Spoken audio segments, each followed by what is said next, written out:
to speak about Jalen Brunson, right? We just spoke about him. Now we're going to transition to speak about Jalen Brunson and this heater that he's been on since 2023, a little bit beyond that. Jalen Brunson has been unbelievable. Rav, I'm going to start with you. Talk to me about Jalen Brunson. Talk to me about the Knicks outlook. What does the addition of Jalen Brunson mean for the Knicks come playoff time? I'm pissed. I bet. I am fucking pissed. I tried to tell you. You did? Really? I definitely did. Where Joel likes to get a lot of credit, I wanted to make this the time where I maximized this opportunity. I was huge on Jalen Brunson coming to the Knicks. They needed a point guard desperately. They've needed it for years now. No, yeah, Brunson's been great. You know, his ability, his inside-outside game is amazing. His twitchy offensive ability to break down defenders, that in and out with the left, the hezzy with the left. You know, I'm a bag guy, and his bag is magnificent. I mean, it's so crazy that our most famous clip, you're making fun of me for you're a bad guy. Meanwhile, you're the originator. Oh, yeah. I was watching that today. Actually. Yeah, I'm the king of bags. Jalen Brunson, man, he's what they've needed. A closer, a guy who can create offense at will, a guy who can space the floor, just their leader, their heart and soul. And Julius Randle, let's not sleep on Julius Randle. You know, his production this year has created a sort of a dynamic duo. They're two of the most double-teamed duos in the NBA. So the fact that they're doing that while still scoring at an efficient rate and they're winning basketball games, I think that goes to show how improved both guys have been in terms of decision making, reading the defense, reading the game better. And then Jalen Brunson, man, he's been great. I can definitely, you know, I'm not a guy who admits when he's, you know, I'm not a guy who's ashamed of being wrong. I was wrong on Jalen Brunson. I don't care if I'm wrong. You know, you make 1,000 takes a year when you do stuff like this, and you're not going to be right on 800 of them. You know what I'm saying? And I was wrong on Jalen Brunson. The Knicks are a really good team. Talk about the outlook. It's tough because they got some money filled up with these guys. You know, Evan Fournier will be gone soon, but you just paid R.J. Barrett, and his direction doesn't look good. I mean, his projection as a basketball player, he's not a good defender anymore. He's not a good creator of offense. His shooting is really stinky. His mechanics suck. His bag indeed sucks. So RJ Barrett as a third guy, you would think in a different multiverse is really good. But right now it's not. And then you got guys like Quentin Grimes, who's really good. I think arguably you can make the argument he's better for them than RJ Barrett. Emmanuel Quickly, who's a great defender when he plays, good playmaker, heat stroker of a shooter. He's a good player. I think it's tough. Mitch Robinson, unfortunately, he's not always. He's like a Rob Williams. He's always hurt, but when he's there defensively, they're better than when he's not there. And he's a great rim protector. The Knicks are going to be a good team. It's just about they need a star, man. I think Jalen Brunson and Randle can be a number 2 and a number 3. I think that one star elevates them. Whoever it be, that one star elevates them to a different stratosphere. I mean, this is a team that can make any series in the playoffs in the East, a tough 6-7 game series. I don't think they could beat the Cavs. I don't think they could beat the Bucks. I don't think they could beat the Celtics. They can't beat the Bucks. Excuse me, not the Bucks. The Cavs. I'm saying I would pick the Cavs. Okay. But I think they would make any series tough. They're gonna make any series a dogfight because they're a grit and grind type of dirty team. But the outlook, Jesus Christ, is different because they have a lot of draft capital and they'll have flexibility down the road. But getting Jalen Brunson was huge, and that's an A+ for them. Jalen Brunson has been outstanding this season. If you're a point guard, you're above 6 foot, I implore you to go watch this guy's game because everything that Jalen Brunson can maximize, he does. You talked about the bag he's got. There are a few players in the league at his size. They're so stocky, so you can't knock them off their spots, but so shifty. Jalen shoots 50% from mid-range. His shooting at the rim this year is dipped, probably because he's playing at the center at all times, so he's got a center waiting for him in the paint. But nonetheless, Jalen, for years, refined his game to become more of an off-ball player. And now in New York, when when Julius Randle is getting those elbow post-ups, where's Brunson a threat, making rapid decisions, knocking down catch and shoot looks, and attacking closeouts. I talked a lot of trash on Josh Hart, and I'm going to be eating some humble pie here because him and Josh Hart are making up for a lost time. I just can't believe the fact that 7 months ago, when the Knicks missed on Donovan Mitchell, most people thought, man, that's the exact star they're missing. Jalen Brunson has brought 85-90% to the Knicks of what Donovan would have brought to the table. No first-round picks went out the way. Now, Trey and RJ would have been a great thing in the offseason. Let me tell you, selling high just like the bullshit on Patrick Williams, talking about disappointing wins taking the top 4. But Jalen Brunson is the perfect complementary piece. And for the Mavericks, they saw that last year. They only offered him $55 million. He bet on himself. There was an intangible with Jalen Brunson. There was a confidence. And for this Knicks team, they have the best point guard since the turn of the century. Brunson's been a killer, man. And I was wrong about Brunson, the player. right? I didn't think that he would be this good, averaging 30 in these last, 15, 20 games since 2023 started. You can make the argument he should have been in the All-Star game over Julius Randle. I think he's been the best Knick over Julius Randle. Yeah. These last 2 months, since January 1st, averaging 36 and 4, shooting almost 50% from three. And it really makes me think what this team can be if they can go get a superstar. Like you mentioned, John, the fact they were able to get Brunson without giving up any of their future, obviously salary cap, $25 million. But even still, you look at $25 million, that looks like a come up for Jalen Brunson with the type of productivity he's putting out on the floor. The one issue I have, or not issue, but I was wrong about Jalen Brunson, the player, but I still think the overall idea of the Knicks was always still right. I think even with Jalen Brunson, their first-round exit, obviously they're more a competitive first-round exit team. Maybe without him, they're a playing team or borderline playing team. With Brunson, you feel pretty confident that they'll be in the first round of the playoffs, right? Mm-hmm. Even though I think they are the 9 seed right now. They're 7? Okay. Mm-hmm. But the Knicks are a fun team, and it's kind of weird for a Thibodeau team that they're kind of mid defensively. They're 18th defensive rating. Top 6 in offense. Yeah, it's ridiculous. Exactly. That's why it really is a backwards team for a Tom Thibodeau coach team, right? That you would expect to be more grit and grind. It's all defense and rebounding, and on the other side, it's kind of like barbaric at some points, and his rotations could be questionable at times.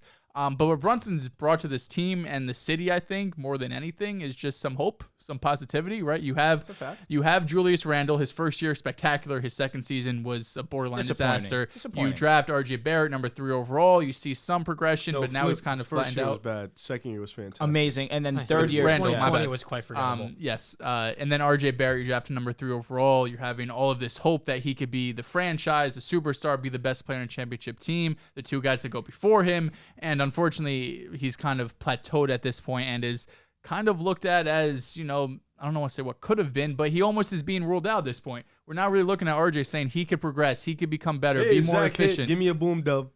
Finally, bro. We'll take that. There we go. We'll take that. But overall, I think, as I think Riv mentioned, in the East, Celtics, Bucks, Sixers, Cavs, they all feel like a tier above this Knicks team.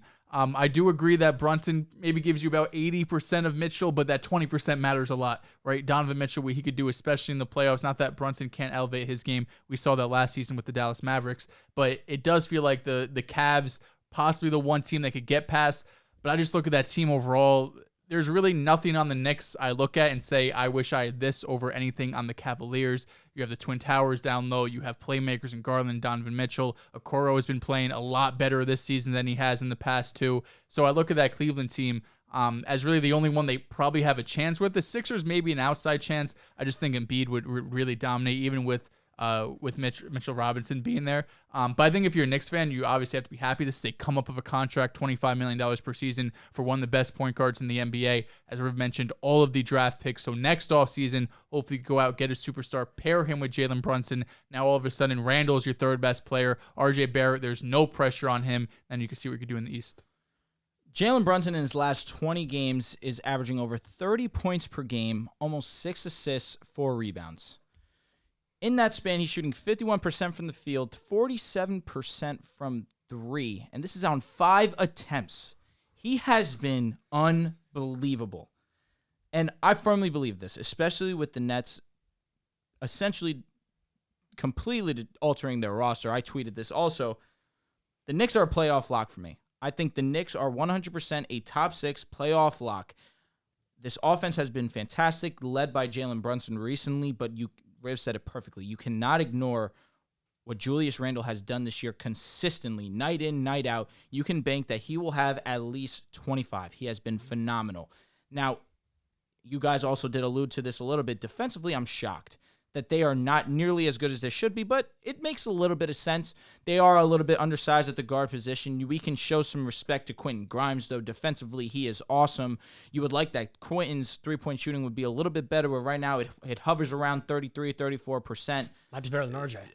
That's where I really want to get to, too, because RJ's defense is very solid, but his inconsistency offensively is very disheartening for me because I believed in RJ and I believed in his progression, especially after last year where the break of 2022 started. RJ was a different player offensively, scoring much more efficiently.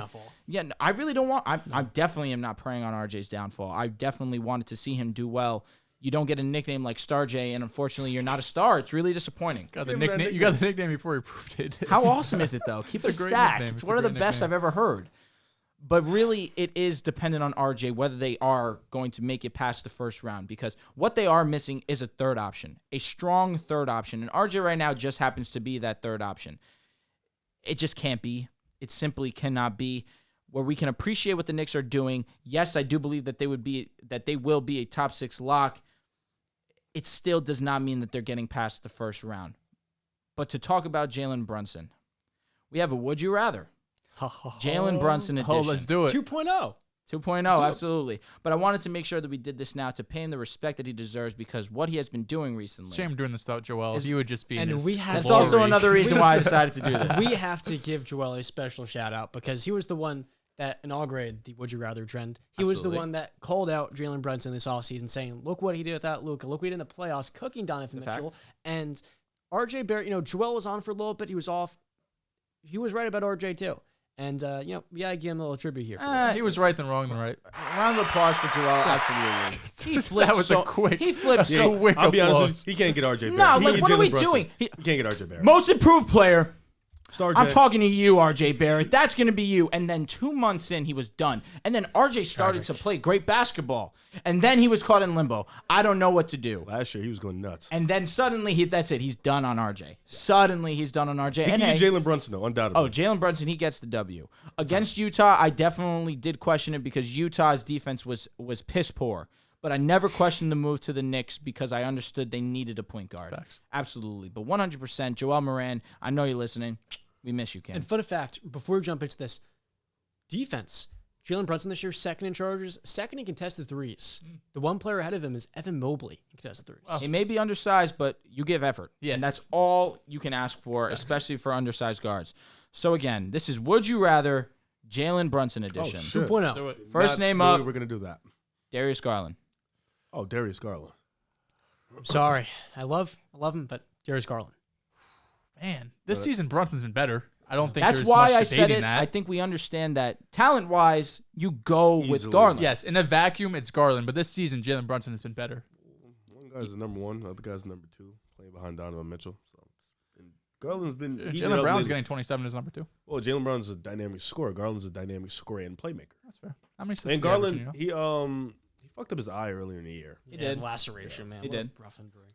I would go Garland comfortably for me. Comfortably. I think Garland is. I have Garland way higher than most. His stats don't show what he actually is. As a I agree player. with that. So I have him way higher than most. So Understandable. I don't mind you having Brunson over him. He's been amazing. I have Darius Garland, but I simply had him here because I understand that people don't really speak that highly of Darius Garland for whatever reason. It's understandable that Donovan Mitchell is the best player on his team, but Darius Garland last year, what he was able to do with this Cavs unit was impressive in and of its own right. He didn't. We don't talk about that game against Atlanta. We don't do it.